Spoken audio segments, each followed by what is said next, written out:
Hi, Gina. How you doing? I'm good, Cory. How are you? Good, thank you. Did I get that last name right? Yes, you did. It was perfect. Oh, okay. Great. There's a couple ways that one could have gone, so I Yes. appreciate I've heard them all. it. So, as you might have heard from the lobby there, I talked a bit about the background of divestment and what's happening Yep. with it, but perhaps if you could expand a little more on what that is and where they're targeting some industries right now. Yes. So on the one side, we have investing, which is putting money into something. And on the other side, we have divesting, which is starving a company of the capital they need to thrive, survive, thrive, and even start up. And we've been seeing the divestment movement take hold in Canada over the last few years. They started at the universities, calling on the endowment funds of universities to divest from any stock holdings of oil and gas companies. And now, as you mentioned, they've moved on to pension funds as well as calling on the banks to stop financing and investing in oil and gas companies. So at InvestNow, we think that's totally wrong. We should be investing in our oil and gas companies. We have some of the highest standards in the world. Our oil and gas companies are the cleanest. Demand is going nowhere but up. And we feel that Canada should be supplying the oil and gas that the world needs. And that's our main mission, is to fight against the divestment movement. And I mean, it can be terribly damaging. I mean, if we just leave the markets alone, if they're non-viable industries, if enough of the people don't want to have any part of it, they'll stop investing in it. But this is different. This is intervening against the instincts of investors and trying to artificially stunt the flow of capital to these projects. And it can be very damaging for a lot of people and their pension plans. They might not realize it. Yes, the returns on oil and gas companies of late have been exceptional, and by just wiping out a whole sector, that's artificially constraining a portfolio, and it's artificially constraining investment in a sector that is viable and so important to Canada, especially. Yeah, so I mean, your organization's been doing more than just speaking to it. Of course, your site's quite deep with a lot of information on, but you've been giving presentations and proactively going out too to try and counter this sort of activity, right? Yes, and our latest big push is to the banks. We've submitted some shareholder proposals, which I'll be presenting on in the next few weeks, and we're calling on the banks to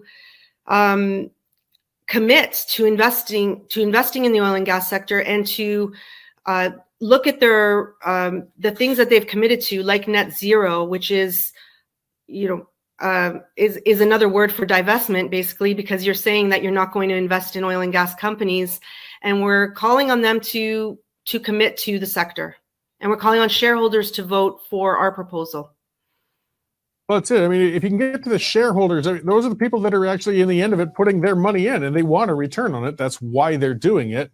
That's right. I think if senior levels of these companies are misdirecting what these shareholders bought into it, that's kind of inappropriate with what the goal of investment is.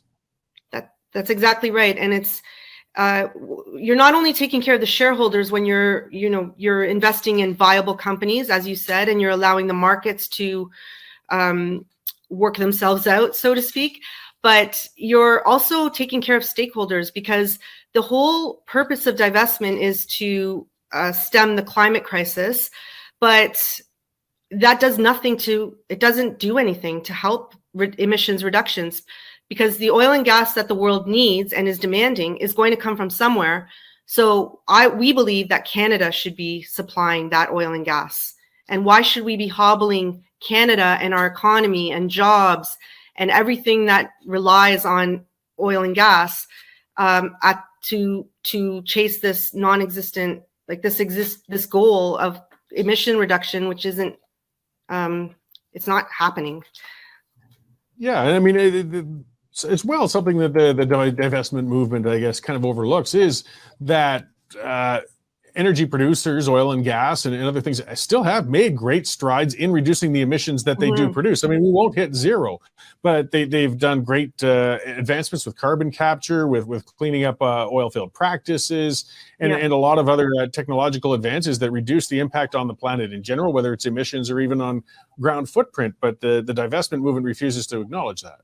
That's right. And investment really, it does foster innovation, because if you have capital, you will be innovating. You're constantly innovating. You're always trying to do better. If you take away that investment or that capital, then it means that we're starving the industry of innovation.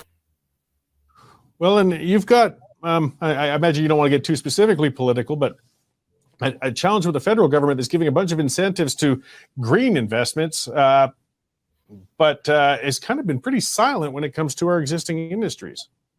Yes, and the question we always have is, why are we hobbling ourselves? And meanwhile, China is permitting 2 new coal plants per week. In 2022, they were permitting two new coal plants per week, when they could be we could be the supplier of choice. We could be an energy powerhouse, and we're hobbling ourselves for no reason. Well, yeah, and I'd mentioned Germany earlier. Like we've seen the examples. Yes. Any realistic economist is pointing out there's going to be still a growing demand for petrochemical products, probably for decades to come yet. So I mean, we have to face that reality. Germany kind of refused to face it. They put billions and billions and billions of dollars into renewables, and when push came to shove, they found themselves over a barrel. They actually had to start burning coal again. I mean, the irony of that whole mess is, but it seems to be lost on anti-petrochemical activists.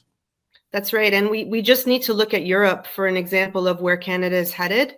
And unless we change the attitudes and get our message out there that investment is key and not divestment, we will be following in their footsteps. What Europe is going through right now, they're deciding between eating and heating. The energy prices have skyrocketed. There's no supply, and Canada could be there to save the day.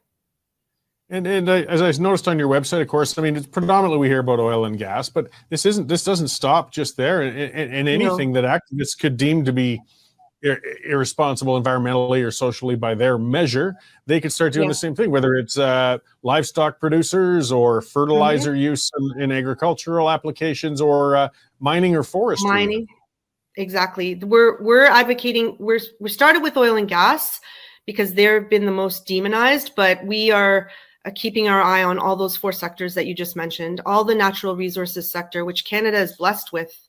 We have an advantage by having all of these natural resources, and we should be fostering the national resources. We should be investing in it. So this kind of all ties into that whole ESG, I would call it a fad even, but it's a destructive one. It's basically saying that our corporations, our businesses shouldn't actually be focused on making money, that their role is as some sort of philanthropists in the world with environment and social governance and such. But that's speaking of divestment, that's a divestment from the reality of why those places were formed in the first place. But their boards are starting to embrace this stuff. And how do you turn back that trend a little bit? Well, we have seen a little bit of pushback in the industry. Vanguard exited out of a net zero, like a global asset manager alliance, because they realized that you can't just blanket divest from a sector. That is the antithesis of ESG investing. If you wanted to go that way, you can't just say, oh, we're never investing in an oil and gas company. You're not even looking at their governance standards, their environmental standards, their social standards. And especially in Canada, where our standards are so high, to just say, oh, we're not investing in oil and gas anymore, that is not ESG investing at all. And we have seen some pushback, in the US. The CEO of Jamie Dimon said to divest from oil and gas would be hell for America. And I would say it would be hell for Canada as well. So we need to get our message that divestment is wrong. It's not good for Canada, not good for Canadians, not good for jobs, and not good for innovation. Not good for shareholders either. No, and you've been speaking to shareholders and organizations. Have you been in communication, your organization, with elected officials or government bodies of any kind on this issue? No, not on this issue, but we're our this first initiative reaching out to shareholders. We have been doing that, and we've gotten some good feedback that people will be voting for our proposal. So we're happy to hear that, and we're just going to keep pushing step by step. So as you move, I know you got a petition on the go and a few other things. Before I let you go, then, where can people find more information on how to help, support this, I say, push back against, an unreasonable and destructive movement? Where are you guys based? Yeah, people can go on to sdin.ca and look at our campaigns. We have a campaign for the university professors across universities across Canada to reject the divestment agenda, because they're pushing for their pension funds to divest. And they can look at our campaigns and sign on to our resolution where we say vote against divestment. Excellent. Is there anything more you'd like to add before I let you go? Just that, investment is good, divestment is bad. Let's not hobble Canada at the expense of a climate emissions reductions that aren't happening anyway. And Canada should be the one to supply the demand. Great. Well, thank you very much for joining us today to talk about it and for your work and pushing back against this unreasonable movement. I hope it continues to go well for you. Thank you, Cory. Thanks very much. Canadian Shooting Sports Association. Without the CSSA, our gun rights would have been taken long ago. These guys are on the front lines helping to draft smart and intelligent firearms regulations and legislation in Canada, and more importantly, educating the public about how we keep guns out of the hands of the wrong people. You become a member, it's absolutely worth every penny. You can become a Western Standard member for just $10 a month or $99 a year for unlimited access